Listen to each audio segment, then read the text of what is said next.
Live from our 7 Tasmania studios, your nightly news with Louise Hobart begins now.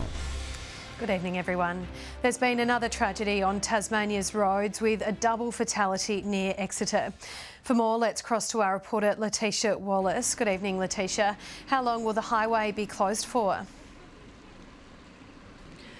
Louise, the West Tamar Highway is expected to be closed for around 2 to 3 hours while crash investigators examine the scene. Police say a 45-year-old woman and 75-year-old man died and were both passengers in one of the vehicles. The driver of the other car and the driver of a van are both in a serious condition in hospital. Officers say it's believed one of the vehicles crossed onto the wrong side of the road, with the wet weather believed to be a factor. I'm aware that in the last 2 or 3 hours since we have had some poor conditions, there's been 5 crashes reported to us here in the north, which is again disappointing. Can we just ask people to drive to the conditions so we're not attending these sort of incidents, unfortunately? And Louise, police are pleading with drivers to take care on our roads, with more wet weather expected over the coming days. As COVID-19 wreaks havoc interstate, the state government has revealed what a lockdown will look like if the virus spreads to Tasmania. The plan would see restrictions across aged care and schools, but one industry has been left reeling after it wasn't placed on the essential list. Tasmania was one of the first states to experience a lockdown, and now the government has unveiled what life will look like should another COVID outbreak reach our shores. Our intention is to go in as hard as we possibly can and to be in a lockdown, for 3 to 5 days if we can, and then come out quickly. We will really only get one chance with Delta. Under the strategy, indoor and outdoor gatherings will not be allowed. Expect caps on weddings and funerals, restrictions in aged care, hospitals and schools, while only essential retail, emergency services and transport will continue to operate. Tourism and hospitality will be heavily limited, if not closed altogether. The plan comes after pressure from business groups, but the government has been criticised for not consulting wider. It was only this morning that the industry found out that it was no longer considered an essential service, as it has been during previous periods of lockdown in the state. As part of the Super 6-week vaccine blitz, more than half of all eligible Tasmanians have had at least one dose. From Monday the 23rd of August, Elizabeth College will be one of the first public schools to begin rolling out vaccines to 16 to 18-year-olds, with other public and private schools to follow in the coming weeks. If you are a parent of a 16 to 18-year-old, please have a conversation with your child to discuss the vaccination program that will be coming to their school. And from August 30, Tasmania's vaccine rollout will expand to all 16 to 29-year-olds. I've been waiting to get it, should be next week, to feel better protected, do my part for the community, I guess. Good, everyone should be able to. It's awesome. Be as safe as you can. Now the race is on to put jabs into the arms of a further 100,000 Tasmanians to arm the state against COVID-19. Ainsley Kosh, 7 Tasmania News. Tasmanians are rallying behind the state's tight-knit Afghan community. Charities, business leaders and politicians doing their part to help, also calling on the federal government to shelter those fleeing persecution from the Taliban regime. They are scenes horrifying millions around the globe. 20 years of international efforts to rebuild Afghanistan lost in 11 days, with the Taliban regaining control. For those who fled to Tasmania, it's been a difficult week. They lost their life, they lost their freedom. They're not able to live in like normal anymore. But support is starting to build. The Sultan family today launching a foundation, helping refugees settle and build a new life. They want to be part of our community and they are very able to make significant contributions to our economy, to our society. Be Her Sewing Centre also looking to stitch up a future for some of their own. They're aiming to raise funds for legal advice, helping secure their Afghan employees whose families are facing persecution, permanent residency. Have been trying to get permanent protection visas with no answers from their lawyer, and they live in constant fear of being sent back. The federal government urged to open their arms. We helped make this mess. We must help clean it up. The Afghan community will rally here on Parliament lawns tomorrow at noon. Tasmanians encouraged to lobby local MPs to do something to protect those fleeing the oppressive regime. It's just feeling the people in that situation. John Hunt, 7 Tasmania News. Community Care Tasmania is in the final stages of planning its new $6 million respite and training centre in Launceston. The not-for-profit home care provider has been chosen as one of 12 recipients of the state government's Building Projects Support Program. It is extremely exciting. We're very pleased. It will employ about 20 staff. It will train between 55 and 60 trainees per year. The grant scheme has been so popular, a second $10 million round will open. People who have had applications in the first round but missed out, but who are eligible, will be able to reapply certainly, but we expect there'll be more projects out there as well. Applications open on Wednesday. A Tasmanian Artist's impressions of the state's most isolated and picturesque locations is now on display. And Cooper's exhibition showcases her take on local coastlines ranging from the northwest to southeast of Tasmania. The inspiration was drawn from her travels around the state. I tend to draw from the area, then I photograph, then I take it back to my studio, and then I sort of look at the photo, but I do a bit of artistic licence. The exhibition is on display in the Henry Jones Art Hotel's packing room for 7 weeks. The Police Association of Tasmania is asking the state government not to be forgotten in next week's budget. At least 20 new police were promised in the budget last year to be trained as part of a special operations group based in the state's north. We're the only jurisdiction in Australia that has a part-time special operations group, so they have primary jobs. They're on Launceston uniform, they're in the Launceston CIB, they're in Hobart and so on. So when they get called out, there's always a delay for them to respond. The Police Association also wants an extra 50 officers over the next 5 years, something the government has previously promised. The Collingwood Football Club has gifted a young fan signed memorabilia after missing out on seeing his team play in Launceston.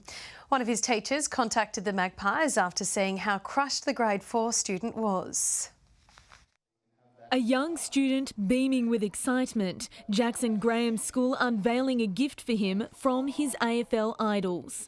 Because I like Collingwood and they're the best team, and sometimes they always win. The Year 4 student was left devastated after the Launceston clash between Collingwood and Hawthorn was cancelled just over a fortnight ago. What would have been Jackson's opportunity to see his favourite team play in the flesh for the first time. But a dedicated teacher at Ravenswood Heights Primary School came up with a plan to cheer him up. I said, what if I just try and reach out to some players and see if they can just give a message of support. And from that, Scott Pendlebury and Brodie Grundy both sent tweets out to Jacko. Scott Pendlebury, the captain, he said, Jacko, stick with us, mate. We will get down there eventually. Just keep supporting us when Tassie has its own team one day. What do you reckon about that? Good. The team then doing one better, gifting him a signed jersey and scarf. Just providing every opportunity we can to bring some success and happiness to the children of our school. The young boy with a special message for his teacher and the footy players he admires. Thank you. Elizabeth O'Neill, 7 Tasmania News. Chefs from across the state have put their knowledge to the ultimate test as part of the Royal Tasmanian Fine Food Awards. The event, now in its 25th year, judges everything from seafood, meats and desserts across 5 categories. We're looking for, cleanliness, craftsmanship, ability to do whatever they've done, packaging, appearance, it's all there. The winners of the prestigious competition will be announced tomorrow night. A new program has been launched to make sure boat owners can get rid of unwanted flares safely. Marine and Safety Tasmania has teamed up with 17 councils around the state to create specially marked flare disposal containers at local tips. We are relying on the boating community to dispose of them properly. Last year we collected 11,000. We estimate that around about 26,000 flares a year need to be turned over. People who let off flares instead of disposing of them face heavy fines. Jay Blackberry is in the box seat to clinch the TSL's Player of the Year award. The Blues veteran is locked on 20 votes with teammate Jake Hines, but Hines is being rested for this weekend's final round against Lauderdale. He's one of 7 changes for the minor premier. We will manage some of our top-end players just because the loads and the training program we've put in place has been based around that.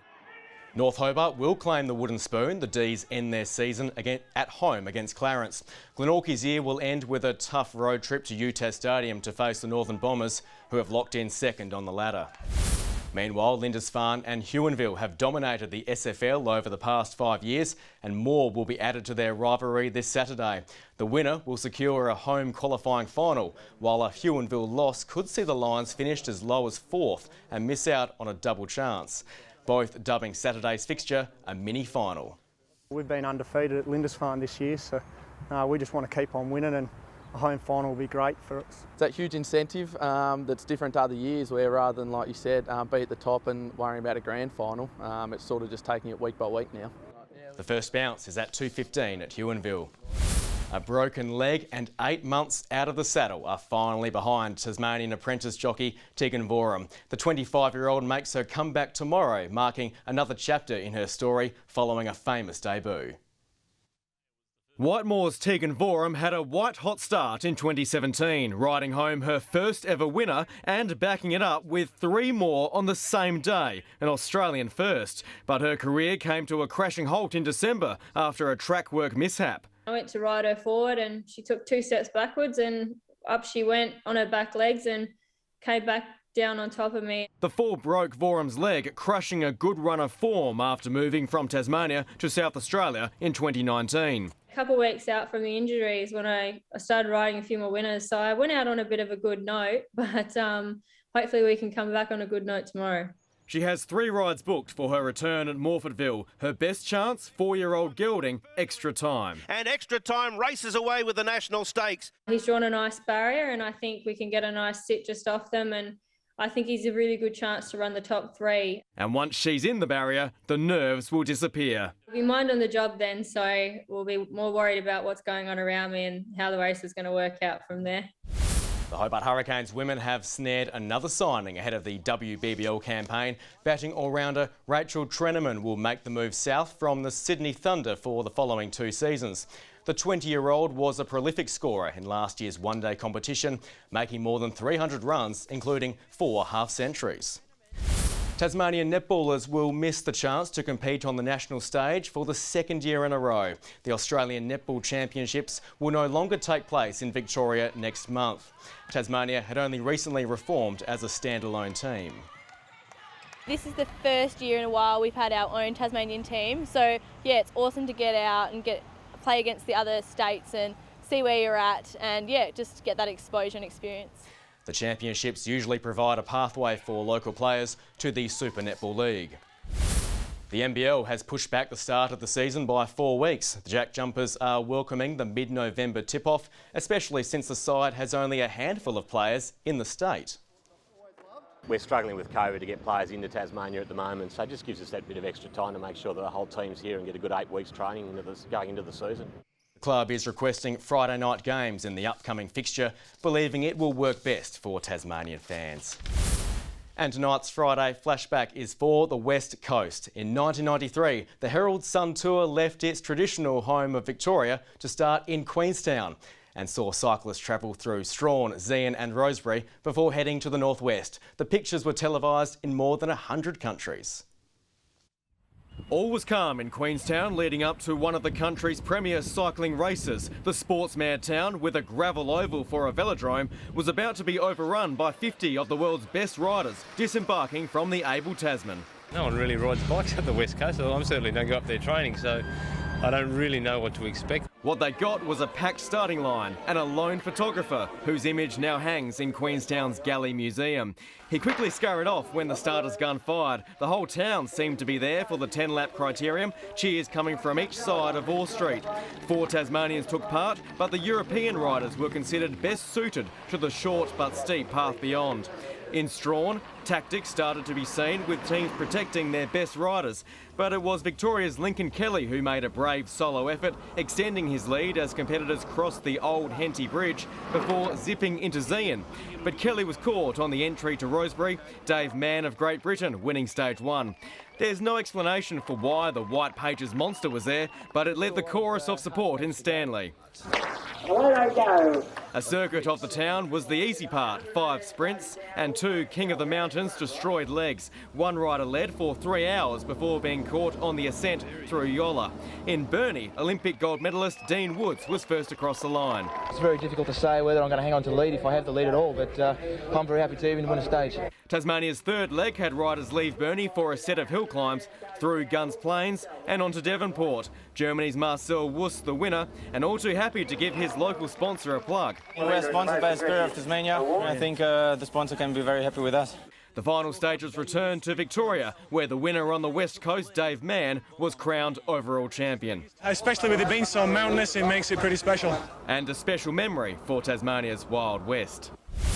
Good evening. Well, the weekend's here and it looks like the wet weather is as well. Hobart and Launceston 15 today, Burnie 13 and Devonport 12. 17 the maximum at Grove and Bushy Park. Strawn had 16 today. St Helens, Friendly Beaches and the Islands 15, Lowhead 12 and Lyawini 5. Now the cloud band did move from the northwest across to the southeast of the state, bringing those showers, mainly over the central and north, but there is more to come. That cloud band connects to more, stretching back to Western Australia. Another frontal band is over the Bight and an onshore flow brought cloud to the eastern seaboard.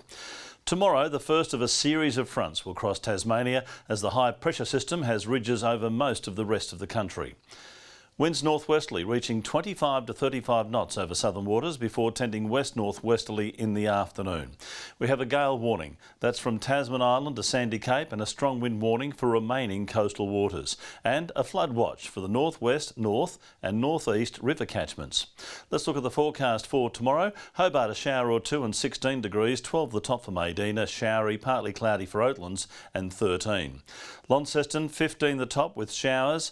Showers easing from Devonport, 15 the high and just 7 for Lyawini, bit of wet weather. 15 for Burnie with showers easing, maybe some heavy falls over Strawn, 13 the top and 14 for Marrawar.